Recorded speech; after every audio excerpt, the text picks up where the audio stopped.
Bienvenue dans l'émission Saveurs divines.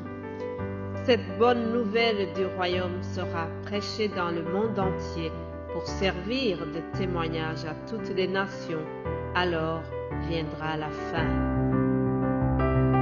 Ce pain céleste vous est présenté par Immaculée Niraneza.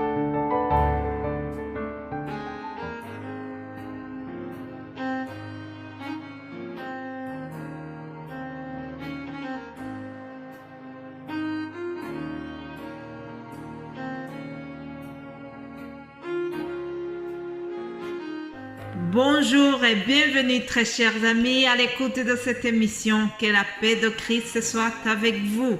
J'espère que vous avez passé un très bon week-end de la Pentecôte et comme pour prolonger la joie du Saint-Esprit, nous retrouvons aussi le lundi de Pentecôte. Alléluia!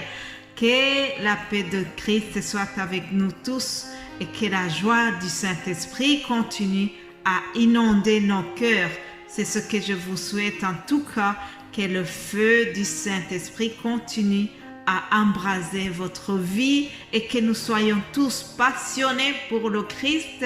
Alléluia. Je vous remercie, vous tous qui soutenez cette mission. Vous êtes nombreux à m'envoyer des messages d'encouragement. Vraiment, je remercie chaque personne qui témoigne sa sympathie pour cet appel de la saveur divine. Soyez bénis abondamment. Je remercie aussi ceux qui prient pour nous.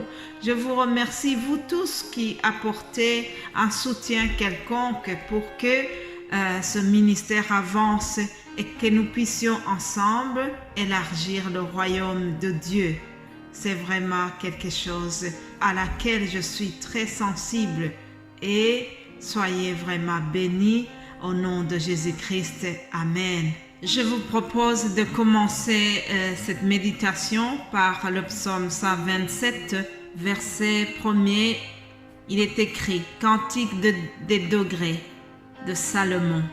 Si l'Éternel ne bâtit pas la maison, ce qu'il a bâti se travaille en vain. Si l'Éternel ne gardait pas la ville, celui qui la garde veille en vain. Bien-aimés de Christ, aujourd'hui, il y a une protection spéciale de Dieu qui a été sur notre vie. C'est pour ça que nous sommes encore en bonne santé. Alors, je remercie Dieu qui nous a gardés, qui vous a gardés. Et je suis sûre que pendant la semaine ici, il nous réserve de bonnes choses. Je prie que les bénédictions de Dieu qu'il a réservées pour cette semaine nous arrivent au nom de Jésus-Christ. Permettez-moi aussi de remercier chaque personne qui nous témoigne sa sympathie. Merci aux frères et sœurs qui servent le royaume de Dieu au travers cet appel de la saveur divine. Merci vraiment pour tout ce que vous faites. Merci pour le partage de la parole. Merci pour votre dévouement. Que Dieu vous bénisse abondamment. Alors, ceux qui sont habitués à nos messages, vous savez que la semaine passée, nous avons parlé sur la personne du Saint-Esprit et j'ai promis que nous allons passer 2 semaines en ayant le même thème. C'est tellement que le Saint-Esprit est vaste. Le Saint-Esprit est une personne qui est très difficile à décrire, tellement elle est riche, tellement elle est vaste. Mais c'est une personne merveilleuse de la Sainte Trinité. Alléluia. Permettez-moi donc de faire un petit rappel que hier c'était le jour, la fête de la Pentecôte et permettez-moi aussi de vous rappeler rapidement comment ça s'est passé. La parole de Dieu dans les Actes des Apôtres nous dit que le jour de la Pentecôte, ils étaient tous ensemble dans le même lieu et ils furent tous remplis du Saint-Esprit et se mirent à parler en d'autres langues selon que l'Esprit leur donnait de s'exprimer. Voilà comment ça s'est passé.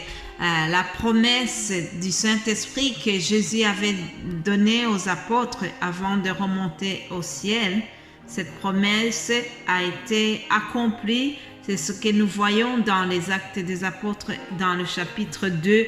Vous pouvez le relire tous pour bien comprendre cet événement. Quant à nous, qu'est-ce que cela nous donne comme leçon? En tout cas, je voudrais souligner une chose. Chers amis, nous devons savoir que le Saint-Esprit assure l'intimité, la proximité avec Dieu. Le Saint-Esprit nous explique davantage qui est Dieu. Oui, nous avons besoin du Saint-Esprit. En tout cas, tout chrétien doit chercher à développer une relation personnelle, une communion avec le Saint-Esprit. Mes bien-aimés de Dieu, vous savez, notre Dieu, notre Père Céleste, il veut nous montrer une autre dimension de sa personne.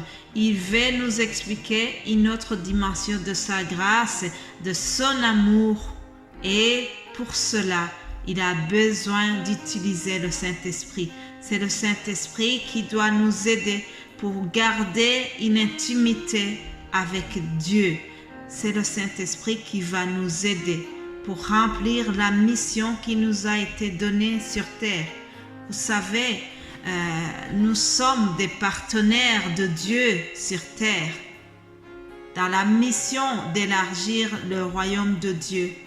Nous sommes des ambassadeurs, nous sommes des partenaires de Dieu et le Saint-Esprit, il est là pour nous aider à remplir cette noble mission. Alléluia. Alors, pour les apôtres dans l'église primitive à Jérusalem, le jour de la Pentecôte, quand le Saint-Esprit est descendu, il y a eu des choses très spéciales. Il y avait beaucoup de gens et tout le monde s'est mis à parler en une autre langue. Ils ont parlé des langues de manière que chacun pouvait comprendre la langue de son ami. Par exemple, si moi je parle ma langue natale, celui qui était venu de l'Ouganda pouvait comprendre ma langue. Celui qui était venu du Kenya pouvait comprendre ma langue et vice-versa.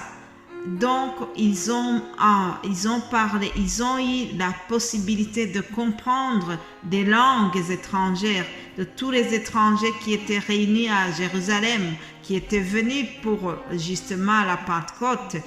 Et alors, le Saint-Esprit, par sa puissance, leur a donné la capacité de comprendre les langues étrangères. Cela a été une parmi les manifestations de la puissance du Saint-Esprit. Alors, je ne sais pas à quoi tu t'attendais le jour de la Pentecôte.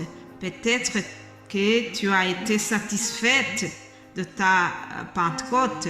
Peut-être que tu as été visitée d'une manière spéciale par le Saint-Esprit. Peut-être que tu es encore en attente. Il y a peut-être des personnes qui sont encore frustrées, qui n'ont pas senti une manifestation spéciale. Alors, ce que je voudrais vous conseiller aujourd'hui, c'est que nous devons tous garder cette soif, avoir la soif du Saint-Esprit, avoir la soif d'être utilisé puissamment par lui.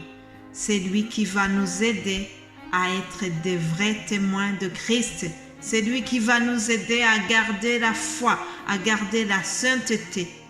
Chers amis, je vous propose de terminer notre méditation par ce verset que nous trouvons dans l'Épître aux Romains. Romains 8, 14, il est écrit « Car tous ceux qui sont conduits par l'Esprit de Dieu sont fils de Dieu. on peut aussi dire tous ceux qui sont conduits par l'Esprit de Dieu sont filles de Dieu. Filles ou fils, tout c'est la même chose.